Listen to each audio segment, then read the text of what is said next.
అంటే లాజికల్గా సమయస్ఫూర్తితోటి మాట్లాడేటువంటి వక్తల్లో సారు అదం నాకు నచ్చినంత వరకు నేను ఎక్కువగా ఆయన విశ్లేషణ ఇష్టపడతా ఉంటా.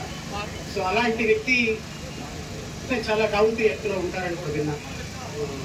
ప్రత్యేకంగా ఫస్ట్ టైం కలిసాం కాబట్టి ప్రజల కోసం బికాస్ మనం వచ్చినటువంటి గుణాలు నేను ఇప్పుడు మీకు చెప్పాలి.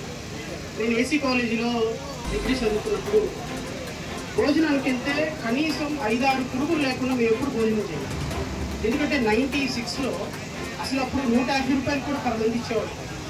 ఏసీ కాలేజీలోనే చదవాలి తప్పదు, హాస్టల్లోనే ఉండాలి తప్పదు, ఎందుకంటే మాకు బయట ఉండే స్తోమత లేదు.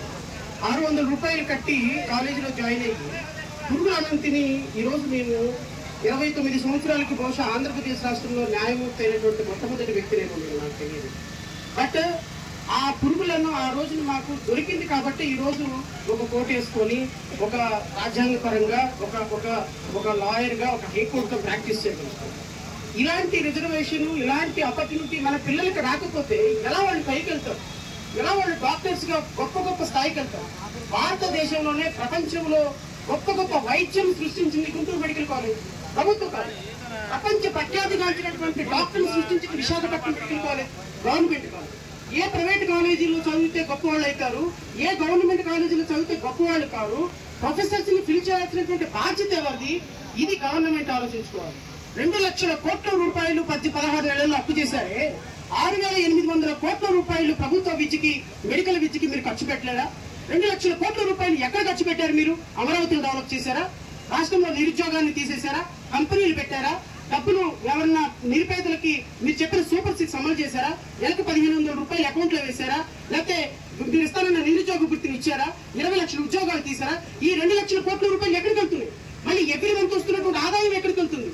ఇవన్నీ కూడా వేతాళ కథలాగా అన్ని మిస్టరీగానే మిగిలిపోతుంది.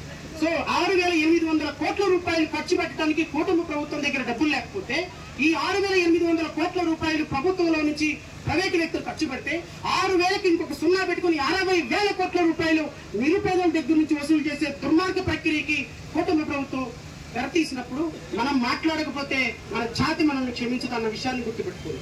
మన భావి తరాలు అంబేద్కర్ వారసులుగా మనల్ని గుర్తించమన్న విషయాన్ని గుర్తుపెట్టుకొని ప్రతి ఒక్కళ్ళు కూడా మన భావి తరాల కోసం ఫైట్ చేయాలని మనస్ఫూర్తిగా కోరుకుంటూ సార్ని మాట్లాడవలసిందిగా హృదయపూర్వకంగా కోరుకుంటున్నాను.